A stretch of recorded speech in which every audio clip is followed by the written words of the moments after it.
welcome to the final edition of the World Cup Weekly Podcast. I'm your host Giles, and on tonight's show I've got a veritable variety of the best of Arsenal's fandom, starting with the delightful, the delectable, the beautiful Ava McLaughlin. How you doing, Ava?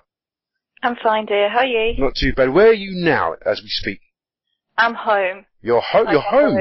Yeah, I got home a few hours ago. Wow. So I contacted you a few days ago, didn't I? And you were going back to Brazil to watch the final.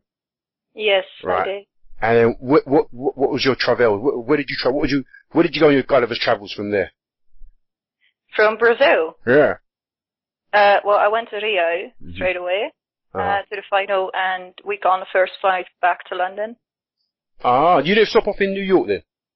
We did. We had to. We landed in New York at like 6 a.m. We got on the first flight from New York to London after that. But I was there for like 2 hours. Oh, okay. Cool. So you're rested now, no jet lag, you're raring to go. I am so tired, and I'm just happy that my voice is working. Good stuff. Okay, also joining us is, the lavishly beautiful Sima from Lebanon. How you doing, Sima? I'm good. How are you? Not too bad. Enjoying the sun. I saw one of your pictures. You were sunbathing in your back garden or somewhere, weren't you? No, I was in a beach resort in Beirut. Oh, living the high life, huh? Yeah. Good stuff. We've also got Andrew. How you doing, Andrew? You alright? Good. Yeah, very well, thank you. How are you? Not too bad. You're still doing the rascal business in Canary Wharf and that, running up and down, chasing those big monies, those big dollars. Chasing the Yankee dollar, mate. Yeah. You know it. And finally, last but not least, the Asian sensation. We have FK Harnage. How you doing, FK? Hey, I'm good, Giles. How are you, man? I'm well. I'm very well. I'm a bit sweaty. It's kind of hot today, wasn't it? Yeah, it was very warm. I'm a little bit disappointed that you didn't greet myself and Andrew as beautiful. I have to say, that's favoritism right there. You got some making up to do, G. I know. What can I say? What can I do? Alright, let's get on into it. World Cup final yesterday. Intriguing game. Went to extra time. Germans turned out worthy winners. 3 Gunners, possibly a 4th Gunner with a World Cup winners medal. I'm going to start with you, Ava. You were there. Give us a view of the atmosphere and just basically the whole occasion. It was unbelievable. I can't even put into words how amazing that stadium was, let alone with so many fans there. I was obviously on the German side because they actually play football. And we were surrounded by German fans, and we were heavily outnumbered by the Argentinian fans. But they were so incredibly loud. I still think I can't hear properly. And the atmosphere throughout the game, they were right behind the players all the time. There was no hatred going on. No one gave up on their team. I'm talking about the German fans, by the way. The Argentinian fans gave up on their team quite a few times. It was just an explosion, really. It was unbelievable to be there, and I'm so happy that I was there. Okay, so you were rooting for the Germans. Was that because your brother was with you and he would have beat you up if you didn't root for the Germans? No, it was more because, Germany had 3 Gunners there, and they play the best football if you had to pick between the 2 teams. I mean, Germany was actually trying to create chances, and they were trying to play attacking football, where Argentina was just sitting back and hoping for a counter-attack. So just looking at the football side, I was behind Germany. Looking at 3 Arsenal players there in one team, I was obviously rooting for Germany. And we all know that I've got a weak crush on Marco Reus. So he wasn't there, but, he's still German. Cool. Andrew, how did you see it? Yeah, I thought it was a very, very good game. Obviously very glad that Germany won, picked them out from the start. It's a team it's the only national team I guess I really want to win when it comes to tournaments. Otherwise I'm just quite content watching it. I think that the best team in the tournament won.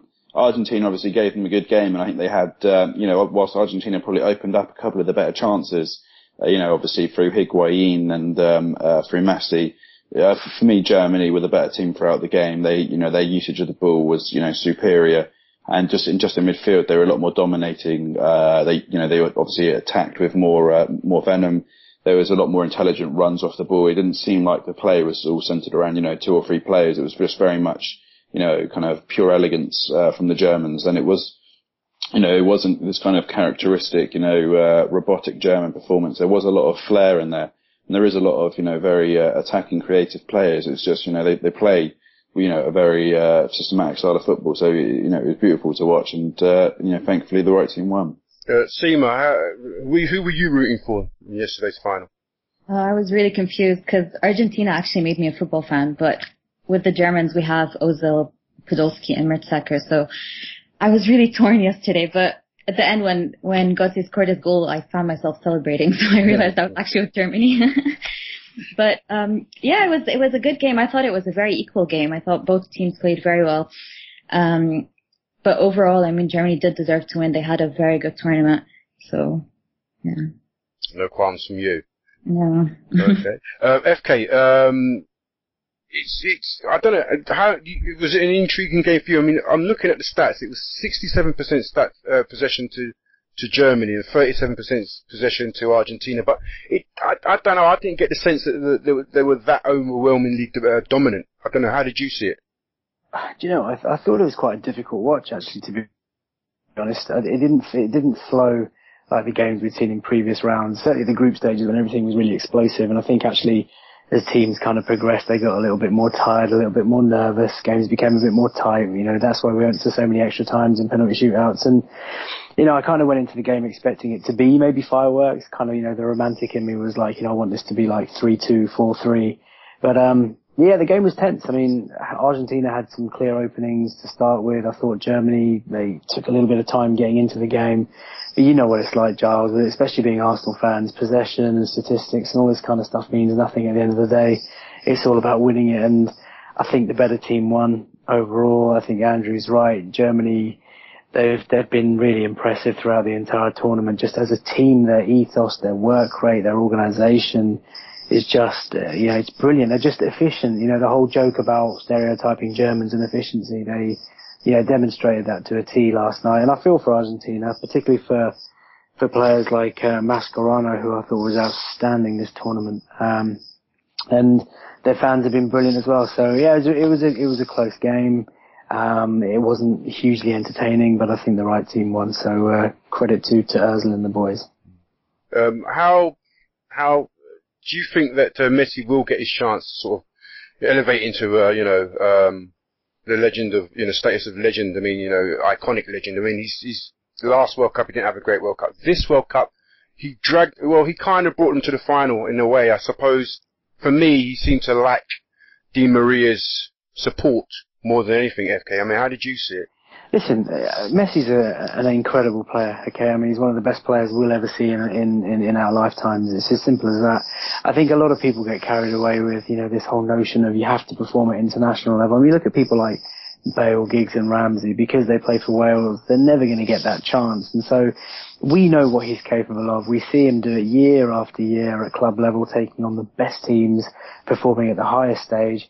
Yeah, okay, he missed a chance in the final. We've seen great players over the years. Henry's missed chances in finals, and it happens, but ultimately, I feel for him. I really do. I think he'll maybe get one more. How old is he? 27 now. Okay, so he's not going to get much quicker once he's on the other side of 30. So, he's going to get one more chance. Argentina have got some great players over there. They've got the likes of Aguero and co. They're still going to come through. They're still going to come good. I think it was probably his best chance of winning it. And you look back at the chances, the one-on-one that Higuain had and the one-on-one that he had when he kind of went through, and you'd normally bet your house on him to score. So I was gutted for him, but I think he'll come back, and there's no doubting that he's an incredible player. He's just magic to watch. Magic. Sima. Yep. I think there was a lot of pressure on everyone saying he needs to become the next Maradona and whatever, but he already is a legend. We all know he's a legend. He's won 4 Ballon d'Ors. The pressure was there, but at the end of the day, people will still remember his name. It's not the end of the world for him. I know as a football player, winning the World Cup is a dream, and playing the World Cup is a dream, but at the end of the day, I did think he was missing Di Maria next to him. But I think overall for Argentina, my player of the team was Mascherano, as FK said as well. I thought he was amazing. But Messi, there was always always someone, more than 2 people on him every single time. So I feel the pressure, the nerves, all of that played a big role, but I don't think it's going to make him he can't get any better. He's an amazing player. We all know that already. Okay, Andrew, it was a game where the sort of defensive players sort of shone. Both Sima and FKF talked about Mascherano, but there was also Di Michelis played quite well. I think Boateng had a great game in defence for the Germans. I mean, they did seem to sort of cancel each other out, save for a few crucial moments. Like they said, Higuain had an early chance. I think Howard has hit the post. There was a couple of chances here and there. It was a very tight game, wasn't it? Yeah, it was. There was, I think both defences were both defences are of mixed ability, and both of them have poor left backs. Let's be honest, Howardez isn't a left back, and Rojo is obviously full of mistakes. If you look at the Argentinian defence, it's not the best defence that we've seen from Argentina. It's not the worst, but it's still, it's not a world class defence. And likewise, Germany. I know obviously we were talking about last night, Hummels gets a lot of praise this World Cup, and I was, flabbergasted he made the World Cup Team of the Year, because frankly he's just so, I don't know how many people watch German football or kind of watch him closely. He's he's capable defender on the ball, he has nice distribution, he has, elegant technique, but he's just a mistake waiting to happen a lot of the time. And I think I counted about 12 very basic mistakes he made last night. Where it was missing headers, diving in, being caught out of position, just letting players run past him. The kind of, the kind of mistakes which Mertesacker wouldn't make. And I think, as you mentioned, Boateng, he just, cleared up for Hummels all night. I think he was absolutely splendid at the back. He was, he's kind of, a stalwart there. He really was a rock. And, he did his job very subtly and discreetly, and it kind of went unnoticed from the commentary team. I felt just how good he was for that team. And likewise, Zabaleta is a quality player for Argentina. And Lahm was, clearly the transformation, moving him back to kind of right wing back, where I feel he's most effective for Germany. Just gave him, an extra dimension between the defence and the attack for kind of the Nationalmannschaft. So, from that angle, it was fantastic. Oh, I think just to carry on there, yeah. From a perspective of Germany, and obviously how unfortunate it was with Khedira not playing, and without, kind of an archetypal holding midfielder, how amazing Schweinsteiger was last night. He's an absolute warrior. And this isn't the first time we've seen Schweinsteiger dominate big games. He does it for Bayern Munich in the Champions League week in, week out. He does it in the Bundesliga week in, week out. And, he rarely gets the recognition he deserves as one of, the very best players in world football. And he had, a very top-heavy Argentina team coming up against him. He was kind of the one rock in midfield, holding that team together for Germany, because let's be honest, Germany also, these days quite top-heavy. He had, very poor left-back he had to help support when Messi was getting hold of the ball. And he really led that German team to victory last night. And I know, obviously, we've mentioned that Messi didn't turn up last night, but we've seen in recent years in the big games, Zidane turned up in '98, Ronaldo turned up in 2002, and in 2010 Iniesta turned up, and last night, Schweinsteiger was the main man on that pitch, both in attack and defence. Ava, do you agree with that assessment? About Schweinsteiger? Yeah. Absolutely, he was brilliant. He was literally everywhere. He was in the attack, and when he needed to be back in defense, he was there helping them out. He was incredible, and you could see in the last 15 minutes when he was taken down, time after time after time, that he was in so much pain, but he just refused to give up. He's incredible, and he doesn't get the credit he deserves. I do agree with that. Indeed. Let's talk about Mesut Ozil, because throughout this tournament, he's been getting a lot of flack. Despite what the stats saying, what they do, whether it's the pundits, the commentators, or just fans around, around the world, they've all thought that he's been wishy-washy, had a poor tournament, so on and so forth. Ava, how would you assess Mesut Ozil's World Cup? I think he's had quite a good World Cup, actually. I think the judgment on Ozil is always a bit harder than it is on any other player. especially in the English media, where they just seem to hate him and they're obsessed with calling him a flop.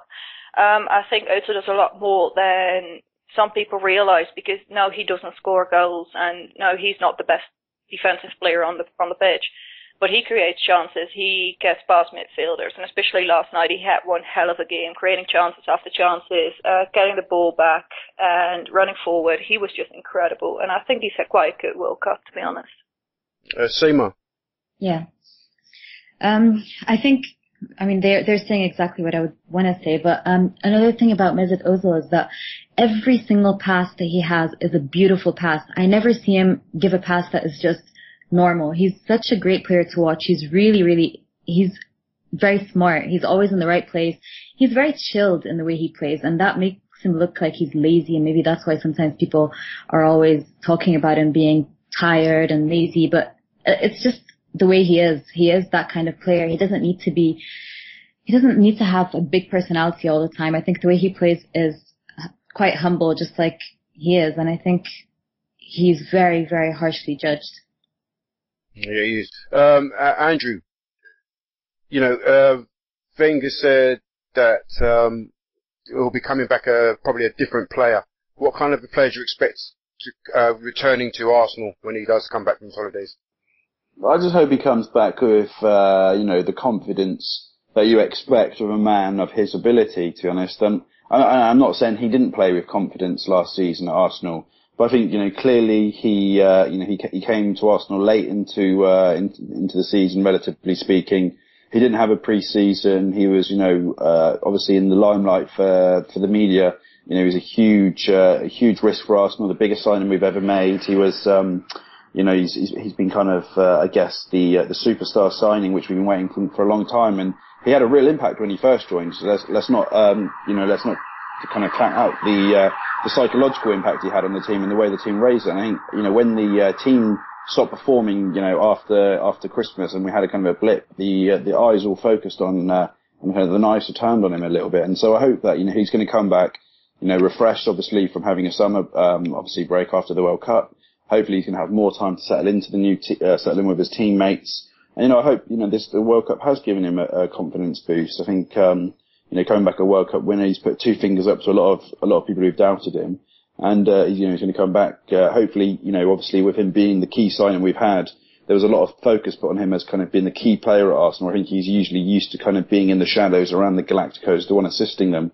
And we were kind of looking to him to be our leader. So hopefully now he's going to have that a little bit more maturity in the sense that he can, handle that pressure. He can be more of a leader for us on the pitch, and and hopefully his good form continues. FK, Joachim Low has used him slightly differently to what how Wenger deploys him. He's used him sort of like on the right hand side of a attacking three. Is it something that we could possibly employ next season, do you think? I think he's versatile, and I think he's shown his quality actually in a number of positions for both Germany, Real Madrid and Arsenal. I think he's a great player, and he's going to bang next season. I think he struggled because the league is just so much more intense in England, and he obviously didn't have that winter break, so that tiredness has maybe carried through to the World Cup. But he's one of those players where he'll just go unnoticed, and he'll be such an essential cog in the machine that actually a lot of the passes go through him, a lot of the moves go through him, and Sima summed it up beautifully. I mean, like, he has this lazy look about him, but actually he's covering the distance that everybody else is covering. He's making more passes than most players. He's making more runs than most players, and actually that's not a problem. And I think next season, the biggest issue that we had for him last season was that we were missing so many outlets, and when you've got a player like that who pulls the strings, and you need players running off you, running in behind, that slide through pass between the fullback and the centre back. You need that, with Theo, with Sanchez, with hopefully a fit Giroud and Ramsey running in behind. The boys can have a field day, so I've got no problem with him. And actually, when you've got a manager like Lowe and Wenger playing this guy in all your games, and he wins the FA Cup and he wins the World Cup, I mean, his honours just shut everybody up anyway. So I've got no problem with it at all. I think he's going to be an amazing player next season. Yeah. Do you not think he just looks? He always has this kind of expression where he's just completely unhurried, isn't he? I think people confuse it because as you say, he's so chilled out, but yet he does the same work. He has the same workload, if not more. Yesterday I think there was one point where I noticed he ran 50 yards back from a poor corner came over, and he ran back, and then he managed. I think it was a 3-on-2 situation, and he kind of averted the danger, and there was no mention of it. But because he doesn't run around like an idiot, screaming at people, giving orders, he's not like a pit bull or something. He doesn't seem to get the credit he deserves, I think, just because he's not a Gerrard. I think he's one of those players that's seen and not heard, and it's you spot on, Andrew. Like, he doesn't go around barking instructions, keeps a very low profile in that sense. But he's very, very cool. I was going to say, sorry, but in FK, have you noticed that he just, because sometimes he's obviously of such a superior quality in terms of passing and moving to players around him, he just doesn't seem to be able to tolerate when people play a bad pass to him. So you see occasionally, if someone sprays a long ball to him and it's coming at towards his shoulder height or something, you can see he doesn't look best pleased. Or when someone plays a ball which, looks, is clearly at a wrong angle to him, he doesn't make the most to run onto it sometimes. And it's not because he's lazy. I just think he doesn't tolerate players around him not playing to the same ability as him. Sometimes I get that impression, and I don't think it's a bad thing about him. He should expect the best from people. He does it. But the national team, I saw a lot of times when he played good through balls, and he was clearly annoyed when players, screwed up shots, or when, I think there was last night, he was in a fantastic position. He was, through on goal, and Müller just had to put it onto Ozil's head or onto, and he just played it behind him. And you can see how angry he gets sometimes at, slapdash passing around him. And I think he's got, a touch of genius about him, which, and he's uncompromising. I can't blame him. I think that's a great quality to have as a footballer. You want your players getting really annoyed when certain players aren't either pulling their weight or they're missing up passes or moves or whatever, or not just doing their role. I like that. I think with you can't blame him because he's ever since moving from Werder Bremen, playing when he won did he win the under-21 championship? Yes, he did. Yes, he did. Half of that team did, didn't they? So from a young age, my point is that he's been playing with the Galacticos at Real Madrid. Like, he's been playing with the highest caliber of player. So he's used to seeing the most technical, most gifted players on the planet. And, when you're stuck alongside someone who's maybe not quite pulling his weight, and there were times last year when he got really frustrated at Giroud, and it wasn't actually Giroud's fault, but, there were times when you could see that in him, so I know exactly what you mean, and I don't blame him, and actually I want to see more of that this season. I want to see players getting annoyed if they're not pulling their weight, if they're not delivering for the team, because that brings out that sense of, I need to up my game, need to improve my game, and then that's what it's about. Okay, cool. Alright, let's, talk about moments of the World Cup. We'll start with the best game. We'll start with the ladies. Sima, what was your favourite game of the World Cup? There were two games that I loved watching. One of them was Ghana-Germany, the 2-2, and the other one was Belgium-USA. Ghana-Germany because no one really expected Ghana to fight so hard against the best team in the tournament. Although defensively they were both a bit exposed, but they could have had a lot more goals as well. And Belgium-USA just because it just kept getting better and better and better with time. Indeed. Ava? I agree on Belgium-USA, and the other game I have is Australia versus the Netherlands, because no one expected Australia to do so well. And they really deserved a point in that game, but that's not the point. I just thought that was a game that I was watching. I couldn't stop watching for 90 minutes. It was amazing. FK? Netherlands-Spain was incredible, and I don't think anybody expected Spain to get torn apart the way they did. But actually, my favourite game was probably Algeria-Germany. A very low-profile game, but Algeria were exceptional that night. And when I fast during Ramadan, and I know that there are 23 of their players were fasting. And to put in a performance of such energy and such passion that night, and I think Germany scraped it. Right, they obviously scraped it. I can't quite remember what the score was, but I remember it just being the most incredible game, end to end, energy, passion, desire, and for me, that's what the World Cup's about. And I think that's the game that forced Germany to rethink their formation, wasn't it? After that, they Indeed, dropped. Yeah. Yeah. Indeed. By the way, just on the point of him being dropped, I don't know if you guys heard, but he knew he was dropped, and before the France game, apparently in the dressing room, he delivered a very impassioned speech in front of the German players, and Philipp Lahm was saying last night how he looks back and says that was the most pivotal moment of the World Cup for them. He found the speech inspiring, and that just tells you all you need to know about Mertesacker. Yeah. If he's not Arsenal captain next season, he just deserves it. He's incredible. Indeed. Andrew. Ooh, all the games mentioned so far are worthy. I think also you should remember Costa Rica versus Uruguay. That was a fantastic game right at the start.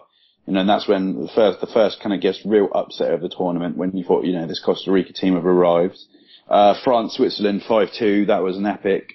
As was obviously, I think, in the group stages, there was a fantastic game between, Croatia, where Perisic scored, and, Mexico. Mexico had to win to go through. Hector Herrera had a fantastic tournament for them, pulling the strings in midfield, and that game was, something special. As was the Brazil, Colombia game in the, quarters. Obviously, sex on legs, Brazil 1, Germany 7. That's going to go down in history as one of the greatest games of all time. That was just, sensational from Germany. And the fact that at half-time they had a pact not to embarrass the Brazilians further, just shows the professionalism of this Germany team. They could have easily gone on and scored more. But, there's a real class about this German team. And I think Vieira summed it up last night that this German team, it wasn't just this World Cup, it's been coming for a long time. I remember the 2016 with Frings and Borowski and the likes, and that German team, that 7-1 really was the icing on the cake for me for the World Cup. Okay, let's go to your worst game of the tournament. Start with you, Andrew. Worst game. Jesus, there was a couple of shit ones, weren't there, in the knockout stages? Crikey. Well, actually, no, I'd say Greece-Costa Rica was an awful game. I remember when Greece scored right at the end, I thought, not another 30 minutes of this crap. Jesus, that was terrible. When Costa Rica basically had 4 players left on the pitch and Greece was still defending. Jesus, I could have turned that off quite easily. That was horrendous. Sima. This is probably everyone's best game of the tournament, but for me the worst game was Brazil-Germany. Not because it was a bad game, but because only one team showed up, and emotionally I couldn't take it. I'm not even a Brazilian fan, and my heart was breaking for the Brazilians, so yeah. Interesting. That's an interesting one. That's a very interesting one. Ava? To Spain versus the Netherlands. As a Spain fan, that wasn't a good game. And Argentina versus the Netherlands, it was one of the most boring games I've ever seen in my life. It was, it just didn't have could that have been because of what happened the night before, though? Do you think no? I think that was because both teams were playing defensively. I mean, the Netherlands were defending with 6 men, Argentina were defending with like 6 or 7 men, so it was just a boring game to watch, up until the penalties. Yeah, that was quite sad. FK, your worst game. It has to be England-Costa Rica. That was just the most boring. I know we were out of the tournament by then, but hugely frustrating. In fact, I think England deserved the crown of just being boring throughout the entire tournament. I mean, we were so naive against the other opposition in the group games, but the Costa Rica game was just, it was awful game. Okay, I'm just glad none of you chose Nigeria-Iran, because for me, God, yes. How could I forget? I lost like the day of my life. Jesus. I'm glad you all went easy on my team, Nigeria, because that was just awful. I was embarrassed. I want to ask you, Giles, how does it feel when you need a win at the World Cup? You wait all these years, 4 years, you get there, you finally do it, you've got a chance to get through, and then Shola Amiobi is your... Shola Amiobi. What was that about, man? That must kill you inside. I'm telling you, there's 160 million people in Nigeria, millions dotted around the world, and the best alternative in our attack we could come up with was, he doesn't even play for Newcastle anymore, for crying out loud. You know what I mean? He's been released. That's how bad it is. That's how bad it was. But you know what? We could only get better from that Iran game, and we went on and we got to the last 16, which wasn't bad, But I'm grateful to you all for not choosing that Nigeria-Iran game as your worst experience of the World Cup.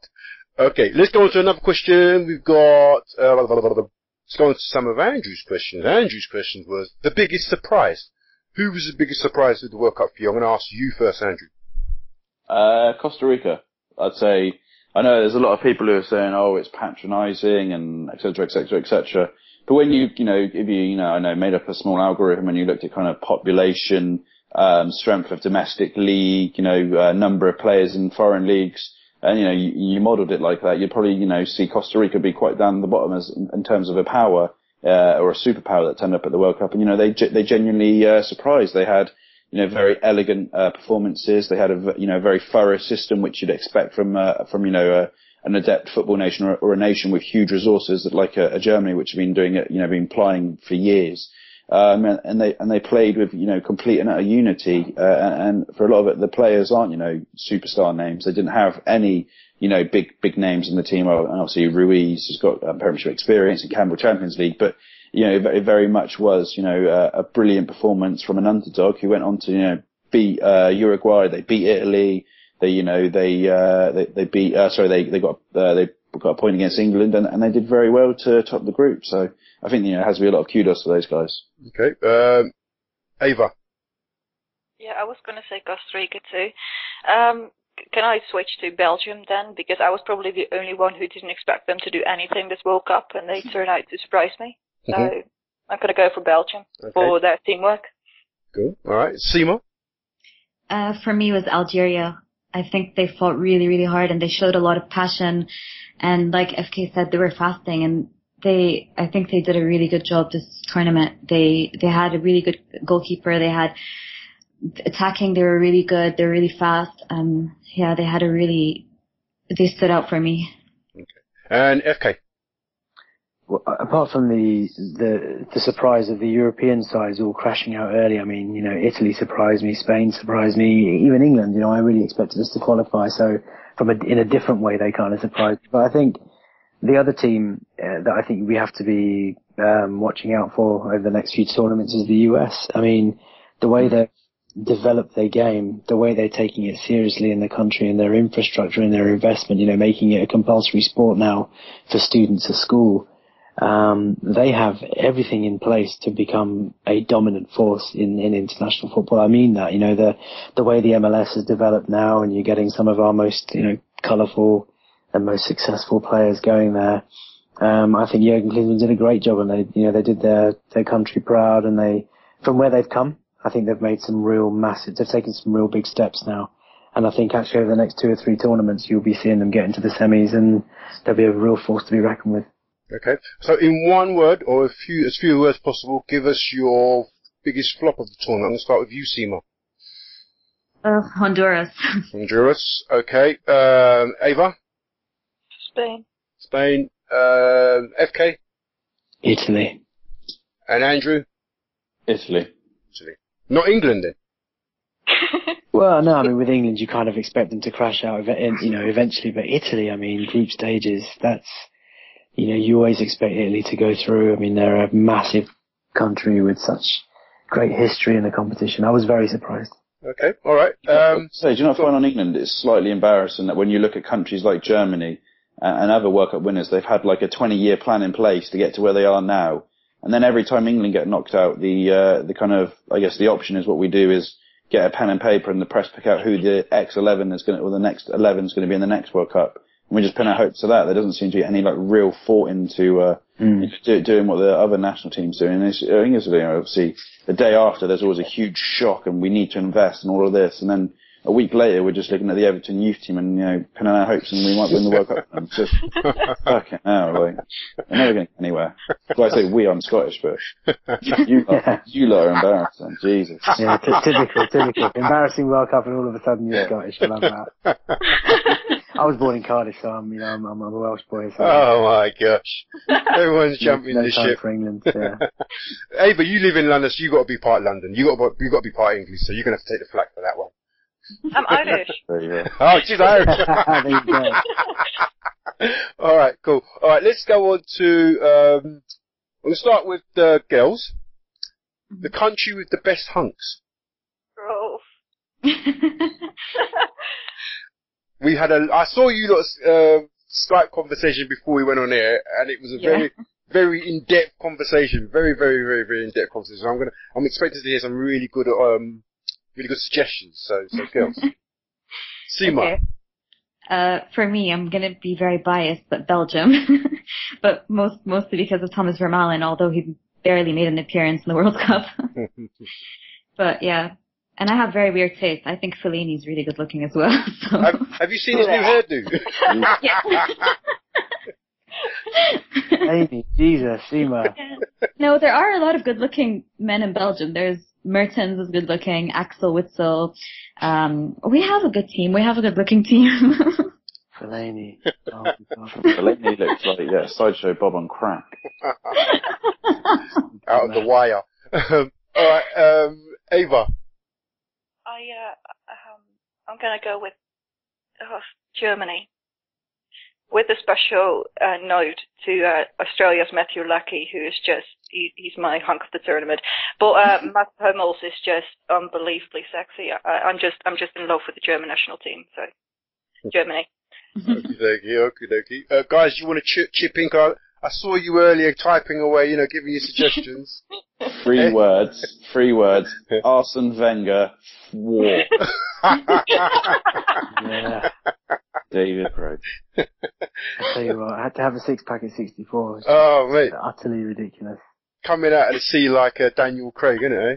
But you know what, seeing we're talking about, good looking players, you cannot look further than Olivier Giroud. The boy is just insane, right? Alexis Sanchez, he's quite buff. He's very, very, he's ripped, isn't he? He's ripped. He does that thing with his shorts, and you know what I mean? He's all good. Yeah, and does the camel toe thing with his shorts, doesn't he? Yeah. and Tommy V, cheekbones to die for. He's just a beautiful man. Okay, so guys, the best girls. Which country do you think had the best girls? I mean, this was pretty hard because I saw quite a lot of beautiful girls. I even saw Ava's sister. Yes, she's nice. Yeah. I'm not in the nicest possible way, Ava. No, okay, thank you. Anyone makes a comment about her, I'm going to kill you. Every single one of you. I didn't even see her, Ava. Do you have a photo? I'm curious to see her. Yeah. Her photo went around on Twitter after a game. So I'm going to kill and unfollow and block every single person who makes a comment about her. Yeah, you'll have to WhatsApp it to us. But to answer your question, Charles, I mean, for me, the South American girls are something else. I mean, there were Colombians, there were Brazilians, Argentinians. Oh my God, everywhere. I think I quite enjoyed the football in between the cameramen, like the women. I have to be honest. I think I was genuinely torn. I had to convince myself I was enjoying more. So the women were outstanding in this tournament. Andrew? Oh, Colombia. Jesus. Ooh la la. Colombia were incredible. But it does, without wanting to offend half of the listenership, I love how they, have all these camera images of these beautiful South American and European ladies, and then the best one we can find out in the English crowd is some pissed up fat guy with his top off eating a pasty. It's ridiculous. Someone in like a night outfit. There's never any totty from England there. Probably a Scouser, wasn't he? Or probably. Or a Geordie or something. Who knows? Yeah. All right, let's go on to your moment of the World Cup. Which moment defines the World Cup for you? We'll start with you, Andrew. What was your defining moment? Oh, probably the James Rodriguez goal for Colombia. The taking it out of the air, swivel volley. That was the technique from that goal. That was Zidane-esque. That was one of the best goals you'll ever see. That kind of summarizes just, in that moment, individual skill. But from a completely, team-driven, effort. That, for me, that was just unbelievable moment. Brilliant goal. Sima. Yeah, for me personally, it was Belgium's first goal, not because it was Fellaini, but because we have been waiting 12 years to be back in the tournament. So that goal was it meant a lot to a lot of Belgians. Okay, FK? I think it was Shola Ramiobi making his first appearance in the World Cup. He was too much for me to take. No, I'm kidding. Shut up! Do you know, in terms of moments, this is going to sound really silly, but did you guys ever see the Brazilian mascot singing the national anthem? Not the players, the actual kids, when they were screaming it out. Screaming. And I think the first knockout round, when it was Brazil against Chile, when the national anthem went on for like 45, 50 seconds after, and Cesar was in tears, and like they're all just losing their shit. That for me was just powerful. Yeah, I remember seeing that, thinking, holy shit, that's pretty fucking epic. Mm. Yeah, so for me that was my moment. Ava? I'm gonna go a completely different way. I'm gonna say that Manuel Neuer playing defense was my moment of the World Cup. Which one? When he knocked out the guy last night? When he nearly knocked out... No, that was that was quite brilliant too. But no, what game was that? I think it was the semi-final. No, when Hummels was ill, when he was basically playing left back, right back, centre back next to Mertesacker because everyone was walking around. I thought he was having an amazing game, and I just love Manuel Neuer, so bite me. He's a man. He's something else, isn't he? He's like a superhero, isn't he? He's like the comic books. Yeah. He's bloody handsome. Yeah. Yeah. Yeah, he is. Incredible. My moment, for me, what defined it was that John Brooks, the American guy, when he scored that goal. I mean, for me, I could imagine celebrating like that when I was a kid. If I was a kid, if I remember back to my childhood and thinking I scored in a World Cup, I would probably, my imagination of how I'd celebrate was probably something like that. Like, oh my God, I can't believe this. Drop to the floor, you know, that was, for me, that was a brilliant moment because I think that's every boy's dream, you know. But there were many moments, weren't there? There were so many great moments and bad moments as well. Do you know what I mean? One more. Go on in, Andrew. You know the image of, there was the Brazilian guy, wasn't there? They showed him in the crowd crying his eyes out. You know when they lost 7-1, it was the old guy with the World Cup. With the World Cup, yeah. Yeah. Have you seen? I put an image on my Twitter the other day, and someone's actually found him. So they've got an image of him holding the actual World Cup. But I think it's since 1990, he's gone to every World Cup. And he holds this kind of, this trophy. Yeah. Yeah, and I think he was so so you've got kind of images of him from maybe in his 20s growing up. Oh. And then the last one, and then the second from last one's him holding the trophy, crying his eyes out. And then the last one is him smiling, giving the trophy to a German lady. Yeah. And it just summed up for me the Corinthian spirit of the World Cup, and, take away all of like the crime from FIFA and all of the political ongoings in Brazil, and just summarise how much football means to these people, where we're holding everything that's going on, just how much they love the game, and how how beautiful the game is that it can bring people together as well in a moment of sadness. That act of kindness and just that that act of honour he did. That was really, really sweet. It was very touching.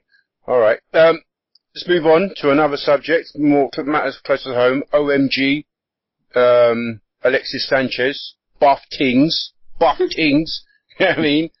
We've got him. I heard Wenger on, I think it was Eurosport saying yesterday, he's got all the attributes to be a modern striker. He works hard, he's got the skill, he can shoot, can dribble, he's very intelligent. Ava. I still can't believe we actually signed him, sorry. Crazy, isn't it? Yes, it is. I'm still in disbelief. I've seen him in pictures, and I've seen him posing, and I've seen his girlfriend posing in an Arsenal shirt, and I still don't believe it. It's crazy. Absolutely. Andrew, how did you sum it up, this signing? I'd say it's the first world-class striker Arsenal have bought since Dennis Bergkamp, by which I mean world-class at the time of signature. So that, that just shows what an unbelievable signing Arsene Wenger's made there. And we've brought in a player who can genuinely win a big game out of nothing. And we haven't, had that kind of striker, dare I say, since Van Persie or, even Henry. And that, someone who can complement Giroud and complement the balls from Ozil. That's going to add so much quality to the final third of our team. And I'm so, so looking forward to seeing him play next season. Sima, excellent point made by Andrew, saying that he's the first world-class striker we've bought. Actually world-class striker or player that, that we bought since Bergkamp, isn't it? Yeah. I think also the great thing about him is he gives us options. Like he can play in several positions, and he's also, I think he gave the fans confidence. And I think there's one thing that Ozil said last season, at the end of the season, that he wished he came earlier so he could have played preseason with the rest of the team, so he could have had the chance to grow with them and develop with them. And I think it's amazing that we got Sanchez before preseason, and I hope we get more after that, because really I think it's it's given everyone confidence now. FK, Sima makes a point about Ozil and Sanchez. Ozil struggled at times when he didn't have pace around him. Not going to be the case this season, is it? No, not at all. You'd hope that players like Walcott and Ox were, I forgot to mention Ox earlier, but yeah, he's another one. Look, Sanchez, incredible signing. It's the sort of signing that we've been dreaming about since we moved to the new stadium. And actually, even though Andrew says, it's the first world-class striker since Bergkamp was out of form and out of sorts when we got him. But this is a player who's in form, who has the best years ahead of him, schooled at, most recently at Barcelona, so he's used to that style of play, the tippy-tappy, passing in movement, and he's pace, he's power, he's explosive. He's a match winner, and that he's the first of, I think, 2 or 3 that we're going to get this summer, big ones, and I think what an exciting time to be a fan, and he's just gonna hit the Premier League like no other player next season. I cannot wait. FK, you led us on to the next point, which is 2 or 3 players we're going to get this summer. What do you know? I know nothing. I think, listen, when we went to the question and answer session and we were told by a couple of the club officials, in private chat, that it was going to be a big summer and that Wenger was going to say no to Cesc and that we weren't going to get Aurier, and, I put all that stuff on Twitter and I got absolutely ripped for it. And just the other night at the Puma shoot, there were a couple of other people there, and they said that, there are going to be 2 incoming this week, and there will be another forward attacking type player that we're after, which surprised me actually, because considering we've got Giroud and considering we've got Sanchez, I'm just kind of thinking, well, do we need another forward? Considering you've got Walcott, Podolski, and Gnabry, and the Ox who could also play out wide. So and Sonogo. So Joel Campbell. And Joel Campbell. So that's what's said. There's another forward type attacking player coming in. We're hopefully going to get our backup goalkeeper. I don't necessarily want him to be backup. I want him to come in and push Szczesny. But I think we can be very, very excited. So let's wait and see. And like Sima says, she's hit the nail on the head. We need to get our business done early because it allows them to integrate with the squad. And even though they're not going to play, the World Cup players, give them a couple of weeks off, whatever, but we hit the ground running and there's no panicking, there's no last minute, not to say that we've panicked before, but there's no last minute, tension amongst the fans, and we can feel very relaxed about it because actually Wenger's added the quality that we needed just for us to go that step further. Andrew, to all intents and purposes, it looks like David Ospina is the next signing to be announced. He's supposedly the backup keeper, but he's going to be, if he does come, he's going to be more than that, isn't he? Yeah, I think so. I think it's quite an adventurous signing from us, and a lot of people are either expecting a goalkeeper who's now completely over the hill, or someone who is young as not to unsettle Szczesny too much. But I think, with Ospina, we're bringing in some genuine competition, which is obviously, great to see. I think as much of a valiant servant that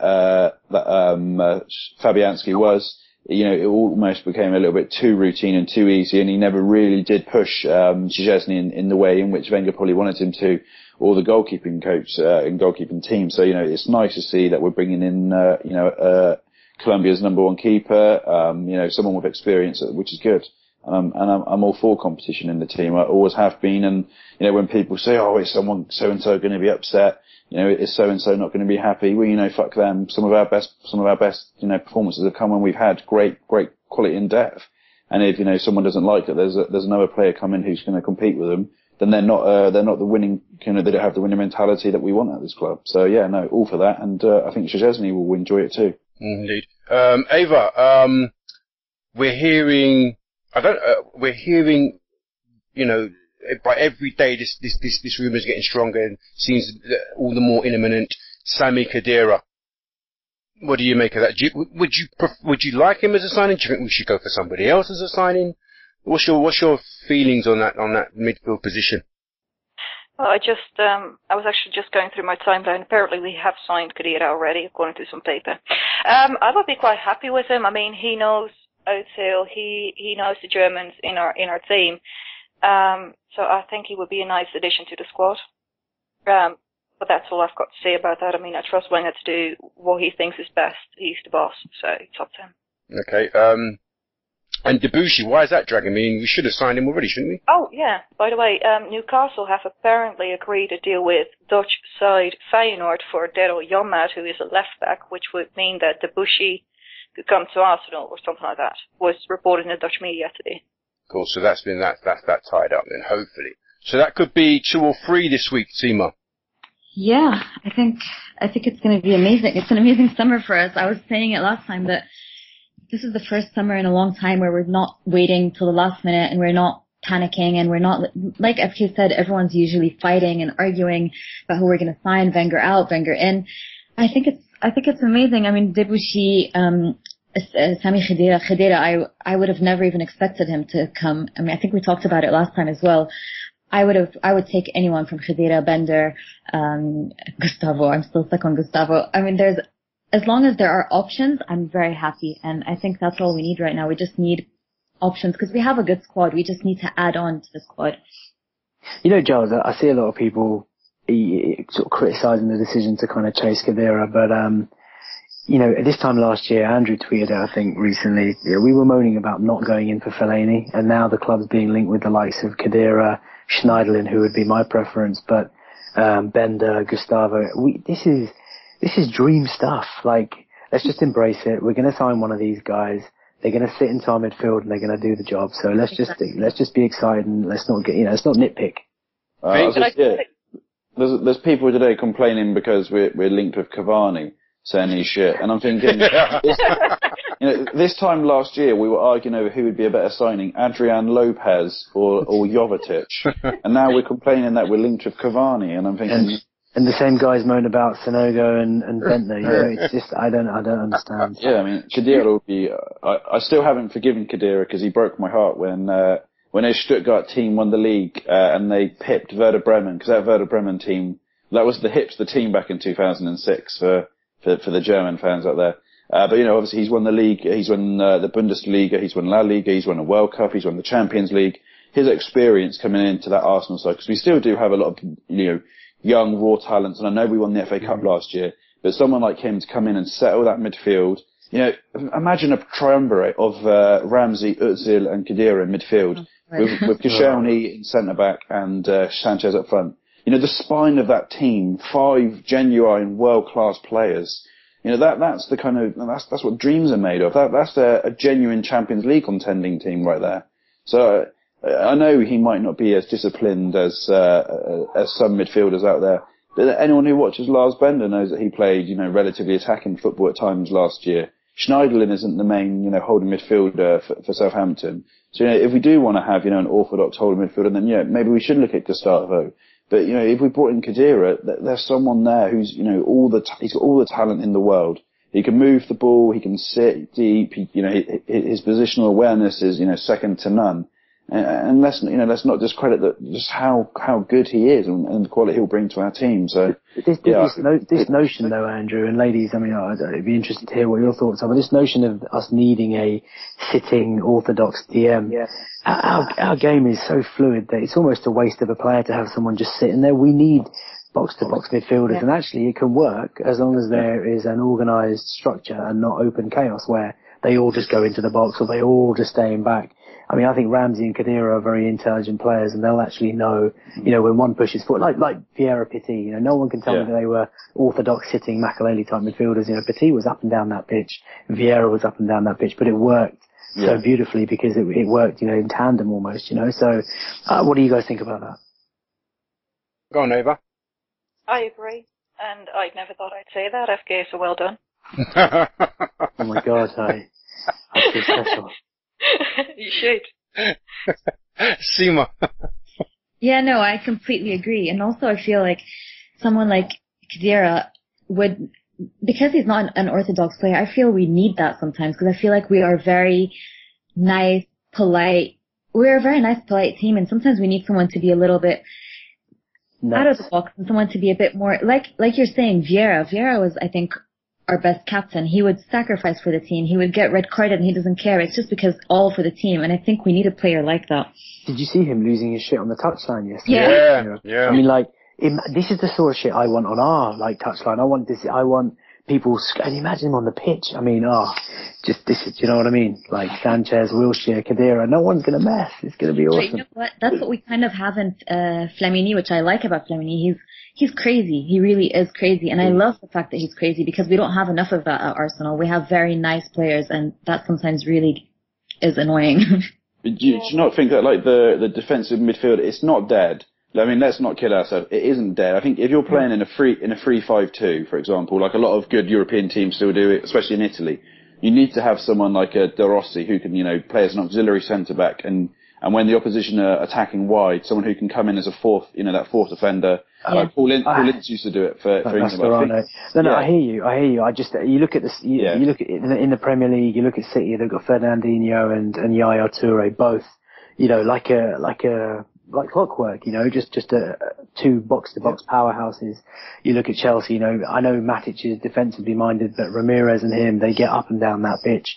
And I think actually Ramsey's proved that he can be box-to-box, as can, you're right, actually, don't get me wrong, Andrew, I don't want to dismiss that. I mean, there are certain games when you think, actually, maybe against the bigger games, maybe against the bigger teams, and especially Europe, you might need to be a bit more tactically minded and you play someone who does hold, but on the whole, City have proved that you just need two powerhouses box to box and you can do it. I think also, if you look at teams like Man U, Barcelona, Real Madrid, they've all had huge success in recent years. I think Man United haven't had a holding midfielder since Roy Keane left. Barcelona haven't had, a true holding midfielder in years. They've had Busquets, who's, he's not exactly, he's no more holding than what Khedira is. And then Real Madrid, they haven't, exactly had a holding midfielder since they signed, fucking Gravison from Everton. And Arsenal, obviously, we haven't had a true holding midfielder since Gilberto Silva left, which is probably the same time, Roy Keane came to an end at Man U. So I do agree with the point that. And even he, Andrew, Gilberto, he wasn't just sort of idle and sat there all the time. He was an engine. Yeah. Yeah, I think if we're expecting a Flamini, I don't think that's the kind of player Arsenal, a Makelele. I don't think that's the player Arsene Wenger's going to buy this summer, particularly. I think he does expect a little bit more, especially when you have three in midfield. He expects that movement and that rotation.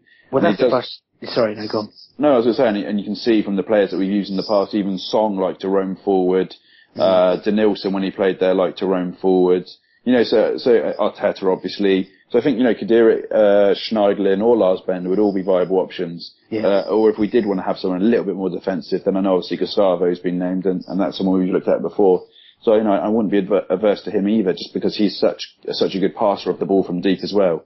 He's got a little bit of Pirlo about him there, but yeah, I do think the notion of some people that we need to have some, lump in midfield who can, break the opposition down, unless, you're playing against Barcelona, you don't really need to have that. We've got ample ability to move the ball forward and to hold the ball with retention. Yeah. That we can almost use that to our advantage. So as a defensive mechanism. So yeah, I agree with you guys there. I think also it gives us options. Like I said, we can either. It depends on how we want to play this formation. We could have two. We could. I don't like calling it double pivot, but you could have. Ozil as the number 10. You got. Khedira and Ramsey playing together. It all depends on understanding and intelligence. Yeah. For that to work. Or you could move Ozil out wide and bring in Arteta as a sitting midfielder playing the quarterback role. Again with, Ramsey and Khedira getting up and down the field. So it gives us options as well. I think more than anything, I think Andrew, you pointed it out about Man United. Man United, their midfielders aren't your classic DMs, they're all up and down midfield, and it all depends on intelligence, understanding, work rate, and courage. Exactly. And I think if you've got those elements, and it can work. And people just miss ping pong. Well, exactly. And where is he now? He's in Austria now, isn't he? He's in Austria. Oh, was he? Yeah. No idea, mate. All right, listen, we could talk about the Arsenal for hours and days and weeks, couldn't we? But I want to bring it to a close now. I want to thank all my guests for coming on. I want to thank FK. Thank you for coming on at short notice, mate. Pleasure, man. Pleasure. I want to thank the lovely. Oh, before we go, silly me, Sima, you're launching your latest product, aren't you? Yeah, I am. I'm actually launching a fashion brand inspired by football. It's called Studs and Pitches, and I have a Twitter page, a Facebook page, so follow it, please. And it's cool. When did that go live? Sorry? When did that go live? Today? Yeah, no, it hasn't gone live yet. It's actually, I have my coming soon page up now, but we should be going live in a week. Sweet. And what's the at handle again? It's at Studs and Pitches. And the website is? The website is www.studsandpitches.com. Right, stud N, as in the letter N. And pitches. And yeah. pitches. Cool. All right, great stuff. So I want to thank you for coming on, Sima, as always. Thank you. Thank you. And Ava, you know, I'm so happy that you managed to, you know, come on. I know your brother was drilling and whatnot, and you've got a bit jet lag and so on and so forth. So I know that, and I was trying to push you to come on early as well. So thank you for coming on as well. It's no problem whatsoever, except that my dog needs to pee.